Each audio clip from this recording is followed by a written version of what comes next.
Hi guys, I am Mohammed Dean A. Ahmed from FU Institute of Technology.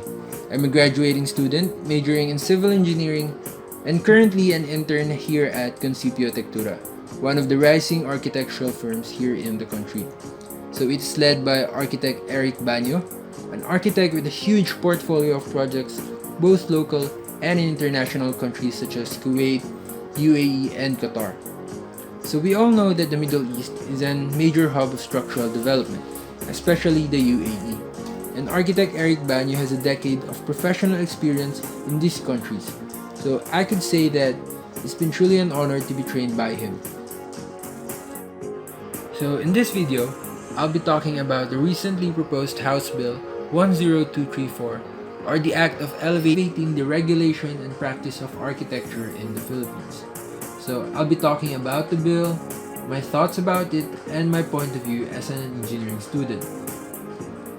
Now, as an engineering student, the bill talks about the elevation of the architectural profession.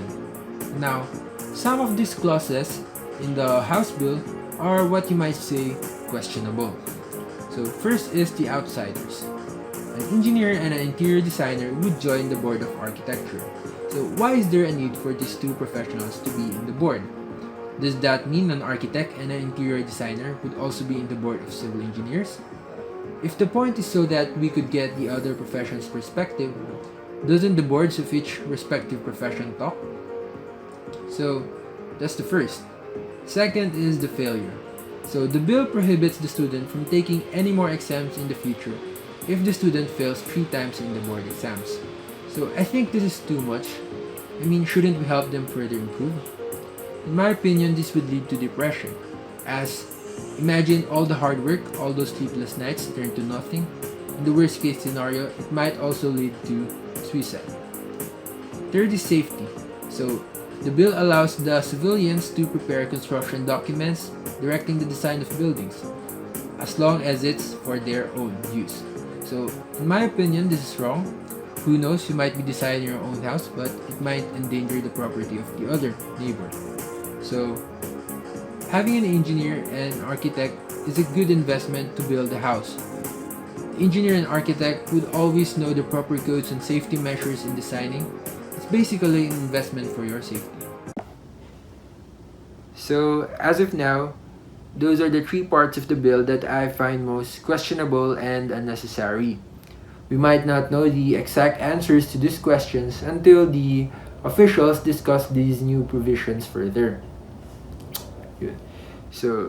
Lastly, before I end the video, you might be wondering why I, a civil engineering student, chose an architectural firm for my OJT instead of firms led by engineers. It's a bit unusual, but hear me out. I want to understand the way architects do things, like the way they do things. Because I've always wondered why there's some conflict, such as some sort of cold war between architects and the engineers. It even reached the Supreme Court, the UAP versus SPICE a few years ago. I feel like this is terribly wrong because we are supposed to be cooperative. Because I don't hear any problems between architects and engineers in other countries. Like famous structural projects such as the Eiffel Tower, the Burj Khalifa, Burj Al Arab, they all have engineers and architects working hand in hand together, collaborative. I believe that this is what we should be targeting, the perfect collaboration between architects and engineers. I as an engineer would absolutely be delighted to work in projects such as these. That is why I vow to work, to team up, and to collaborate with the architects perfectly and respect each other's boundaries. Collaborate with the professional who knows the assigned task better. That's all for the vid. Thank you and God bless.